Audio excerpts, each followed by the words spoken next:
Hey again, friends. Kids, if you're in primary school especially and you know how to write, the first page on your little kits there is a page that has some blank words where throughout this talk I'm going to say some of those sentences, and at the end, if you can fill out the whole thing and find me after the service, I've got a special lolly if you've filled out the whole thing in the correct way, okay? So some of them will be on the screen, and some of them you'll hear me say. And so parents, if you've got the kids with you, maybe you can help some of them. But they're on the first page, and so listen out for those. Well, hey, we're thinking about family today. The Bible calls the Christian community many things. So first off, the Bible calls us a building, a big building. I don't know what kind of building you imagine. This is a pretty big one. The Bible calls us a body.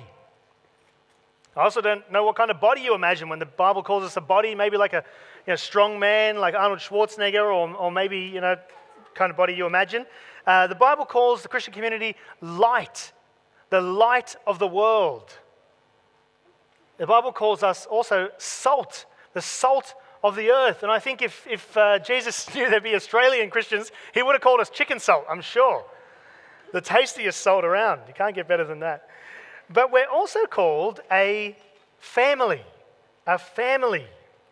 And there are many great things about being a family. Lots of positives, lots of beautiful things. This is from our weekend away a couple of years ago. Was that last year, year before? I can't even remember. There's lots of good things, positive things we bring to the table, and differences and gifts and abilities. Growing up for myself, I'm one of 4 siblings. You're probably looking for yourself in the picture there. This is my brother and my 2 sisters. So I've got an older sister and then older brother and then me and a younger sister. And we are all so different, but especially me and my brother. He's, you can't tell as much there, but he's 6'2". He's big and muscly. And he's very strong, but he's very calm and quiet. He's a strong, soft person. I'm much smaller, but I'm much louder than him. I talk a whole lot more than he does. I like to think deeply into things. I like to talk a lot about things and spend a lot of time thinking into things. He'd much prefer to be outside playing sport and running around. In our family growing up, he was a big eater. Mum said if he had a sandwich in his mouth, he was a happy boy. But she would be constantly nagging me to finish my dinner. Come on, Rob, one more bite, one more bite. My brother was very kind and very gentle. He had lots and lots of friends. Everybody wanted to be his friend, but my mum would be constantly warning me, Robert, if you keep annoying people like that, you're not going to have any friends when you grow up. We were quite a close family. Actually, friends of ours would tease us that if you know who this is, that we were a bit like the Brady Bunch.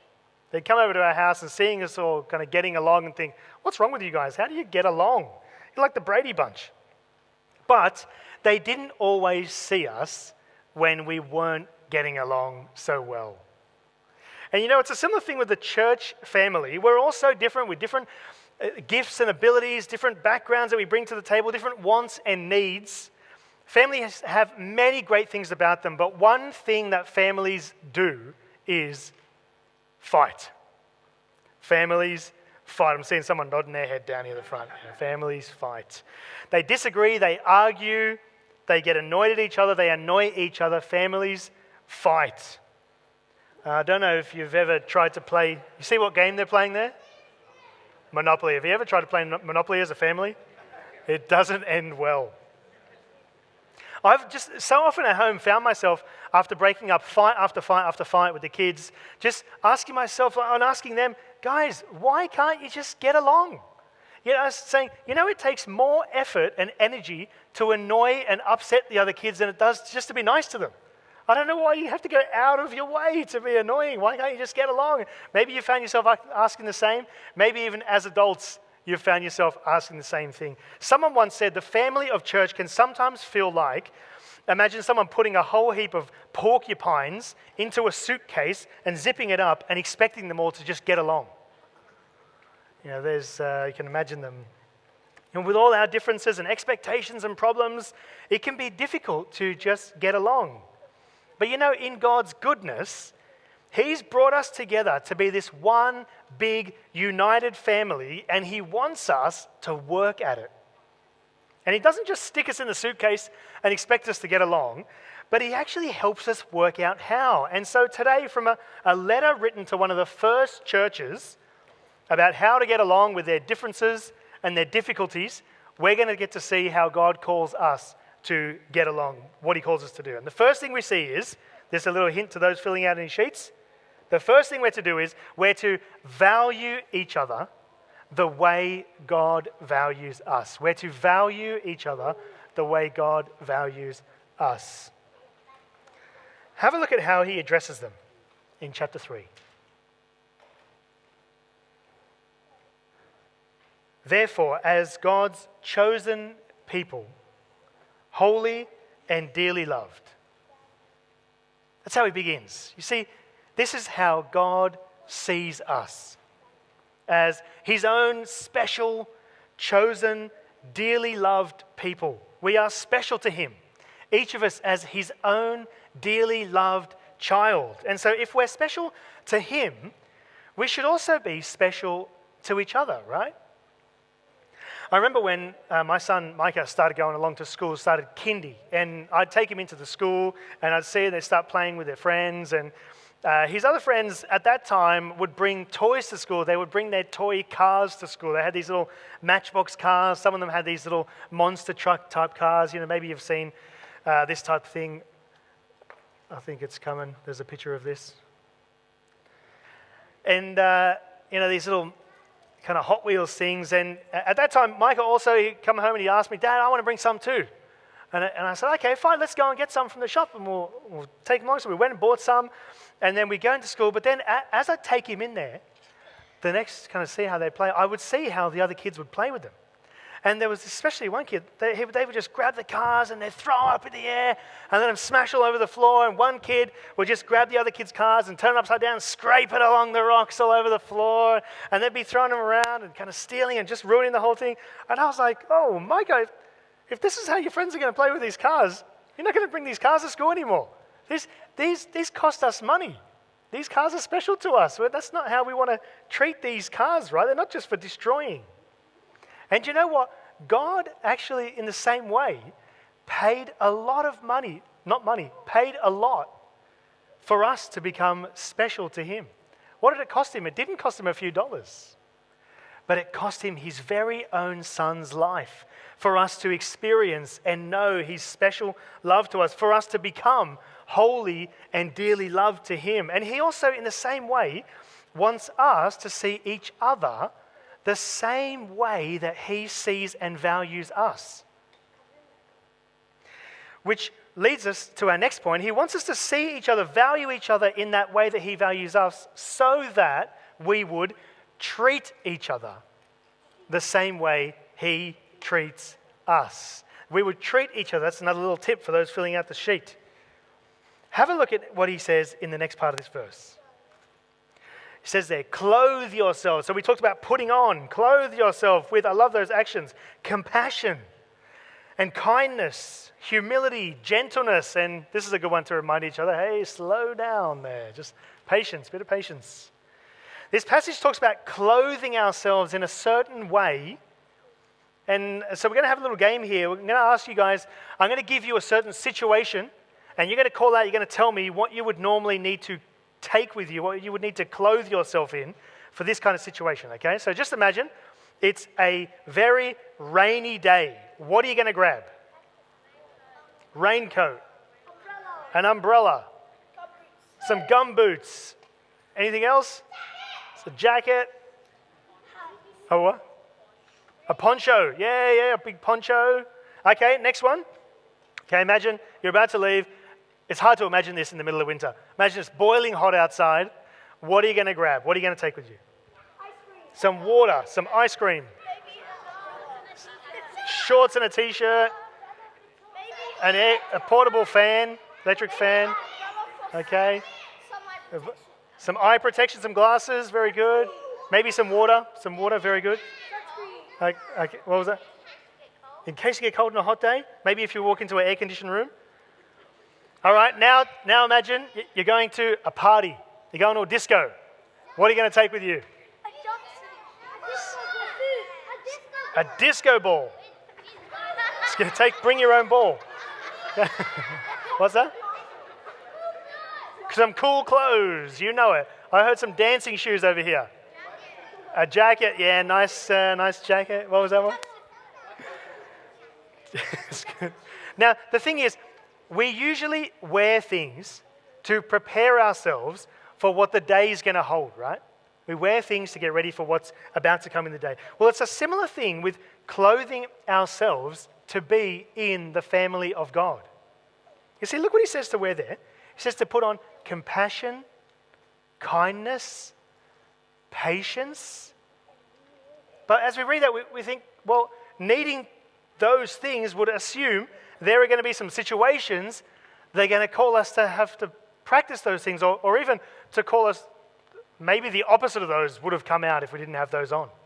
You know, things that will happen that might make us angry or frustrated or hurt or judging other people in some way or impatient, which assumes, as we think about what we need to put on, it assumes the church, this family of ours, I don't know if you know, might have some problems in our family.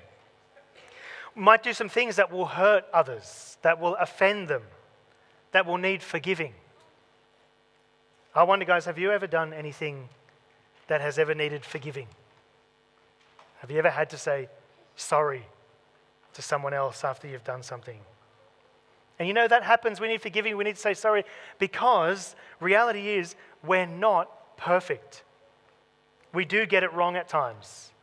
We don't always make the best choices for others. We're broken. Even though we're the family of God, we can often be a broken, messy family, not a perfect one. We need to remember, as we think about church life, family life, Christian life, we need to remember what someone once said, that the Christian life is not one of constant perfection, but of ongoing confession.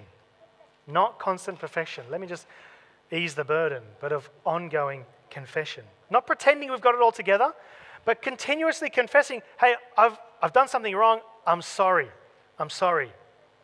Because, you know, as they said, the church family is very different to a normal family. You know what they say? You can choose your friends, but you can't choose your family. Well, God chose this family, and we didn't get to choose them. And so there will be times when we need to do what verse 13 calls us to do, which is to bear with each other and forgive one another if anyone has a grievance against someone. P.S. I don't know if you guys picked up the quote there on your sheet. What does it mean to bear with someone?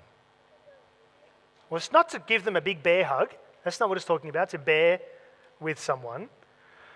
But it's like being willing to put up with someone for a long time.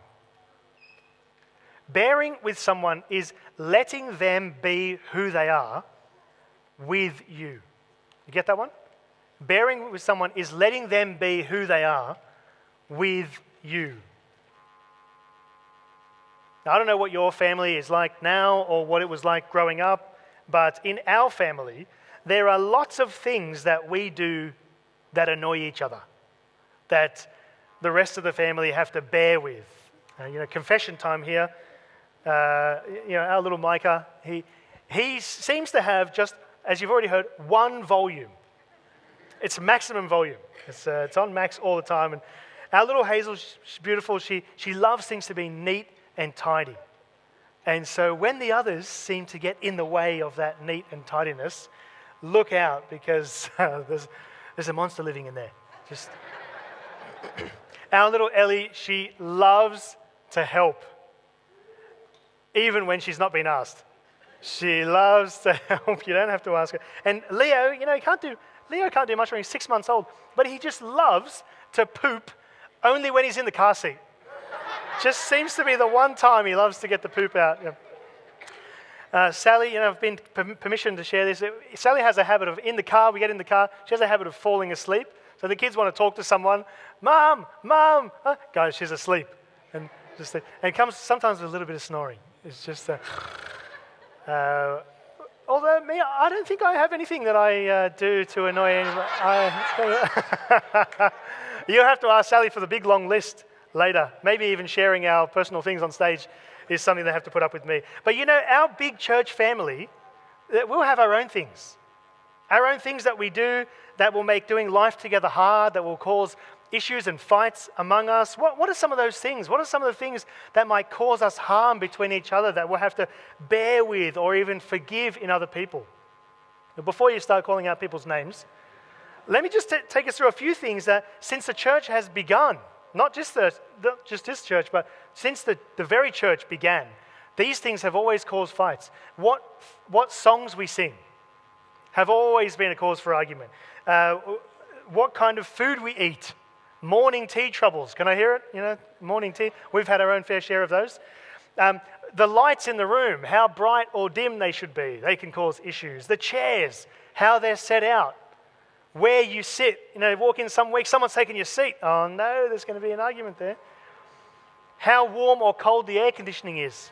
Now you'll all be fighting with me on that one. You'll never get it up above how we organize the church, what programs we do, what things, who's leading what things. Sometimes even for the kids, where they can and can't play in the school. There's out of bounds areas. I know that's difficult for some of them. What time church should be. Or how many church services you can miss and still feel okay about. These are some trivial things. But of course, at times, there'll be bigger things that go on than this between us. Bigger things that happen. We can argue and fight over many things, which just reminds us that we'll need to keep practicing the things we read in the verse. These things like patience and compassion and kindness and humility, remembering that not one of us are perfect. We'll all at some point need to be forgiven for something that we've done to someone else. But what we want to do is we want to keep giving everybody else the gift that we ourselves wish that we would receive from everybody else. What's that? Forgiveness. We want to keep giving everybody else the gift that we also want to receive. Forgiveness. Well, what kind of forgiveness? What kind of forgiveness are we talking about here? We're talking about just forgiveness for a few things that we might do, or maybe just for a certain amount of time, and then it gets to a maximum amount, and then that's it, you're not forgiven anymore, or maybe just some of the time when we're feeling good or not. No, actually, God calls us to, guys, writing down on your sheets, forgive each other the same way God forgives us. The same way God forgives us. Look what the verse says. Forgive as the Lord forgave you. Well, how did the Lord forgive us? How much did the Lord forgive us? Was it just for a few things? A few little things? Well, no, we had essentially told God to get out of our lives. That we didn't want to even be part of his family anymore. Leave us alone and let us do whatever we want. But he didn't leave us, did he? He ran after us, chased us down, and called us back into his family. He never stopped loving us. He chased us down, and not only did he forgive us and just let us off for the things we've done, but he didn't stop there. He wanted to restore us back into his family, that we would experience his love now and forevermore, that we would keep experiencing this love and forgiveness from even each other ongoingly, not just now, but forevermore. Isn't he a good God? Isn't he a good dad in heaven? A dad unlike any of our dads. And for all the dads here, he's a dad better than us. He's a dad who's joined us together in his big family to show us the same kind of love and forgiveness that we've experienced from him with each other. Do you know, most families, we argue and fight mostly because of how different we are from each other. With our differences, our different likes and dislikes, our wants and needs, things we're good at and things we struggle with. Well, it's no difference in church. We're all so different.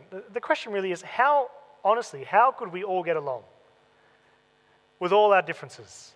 Just look around the room. Look at these different people in the room, different from yourself, different from the people you grew up with, different possibly even from the people that you would normally hang around. How is it possible? Well, God tells us it's possible through his love. We are to love each other the way God loves us. Look what he says in the verse. Verse 14, and over all these things, these virtues, put on love, which binds them all together in perfect unity. This is like the big jumper that we put on over the top of all the other things we've decided to wear that keeps them all together and keeps all of us united together. We've already heard this week July Holiday Club was on, and it was a massive week. We've got a picture of the leadership team. There was 120 leaders who were involved in putting the week together, and they were loving and discipling, as you heard, over 270 kids in primary age. It was a recipe for disaster. I don't know if you've thought about it that way. Just think about it. All these people, look at the different ages and stages they are, different backgrounds, different wants and needs, different struggles, all piled together and expected to get along, to work together, to help a bunch of primary age kids have a good time for 4 days straight. How on earth would that happen? Well, you know what? It happened by God's love. As day after day, those leaders, I was making coffee in the morning and I would see them turn up day after day, ready to serve. Ready as they come in, caring about each other, how they were going, their leadership team, these different people working together in unity, and not just loving each other, but it was love working together through them to include all of those kids in that love, in God's love, in that family. And you know what? As a church, that's what we're also doing here. As God's family, through the mess, we're working together to love each other so that more and more people might also come to experience this great love and forgiveness that we've been shown. Isn't that what we want? It was great. I caught up with someone this week, and just like me, they didn't grow up with a kind of dad that was easy to honor. But as they've come to know Jesus, they said to me, but I'm so glad now to know my great Heavenly Father who's included us in his family. Well, let's pray, friends, and thank God for how he's brought us together. All right, guys, we're going to pray. Dear God, we thank you so much that you have given us your own love and included us into your own family. You could have left us to wander alone, but you gave us your Son. You came running after us to love us to the nth degree. You gave your life that we might know your love, and you've included us in this church as different people with different backgrounds, different struggles, different needs, but you've given us your love that we might love and forgive each other. And we ask, Lord, that you would unite us together as your family. That if there are differences here that cause hurts or issues, that through your love, that we would be able to experience the great oneness that you've given us in Jesus. And we thank you for him. Amen.